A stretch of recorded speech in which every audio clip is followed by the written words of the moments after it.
Hello everyone, কেমন আছো তোমরা সবাই? দিনটি ছিল মঙ্গলবার। আমি পার্টিকুলার কোনো রান্নার ভিডিও করিনি। আমি সারাদিন কী করলাম না করলাম একটা ছোট্ট মিনি ব্লগের মাধ্যমে তোমাদের সঙ্গে শেয়ার করছি। আশা করি তোমাদের ভালোই লাগবে। এখানে ময়দা মাখা থেকে লুচি বেলাটা আমার মা করে দিয়েছিল, তারপর তরকারি সবই আমি করেছিলাম। আর এখানে স্নান টান করে আমি পুরো ফ্রেশ হয়ে গেছি। আজ হচ্ছে বিপত্তারিণী, বলে এই বারটা ছেলে মেয়ে সকলকেই উভয়কেই আর কি করতে হয়।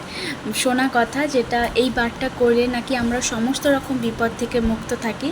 তো এইটা হচ্ছে বিপত্তারিণীর ধাগা। আমি এতক্ষণ উপোস করেছিলাম, এই ধাগাটা পরলাম এবং প্রসাদ খেলাম। এবার কিন্তু আমি আমার উপোস ভঙ্গ করে যেটা বাড়ির খাবার হয়েছে খেতে পারবো। তবে আজকে কিন্তু সম্পূর্ণই নিরামিষ খেতে হয়, কোনো আমিষ খাবার খাওয়া চলবে না।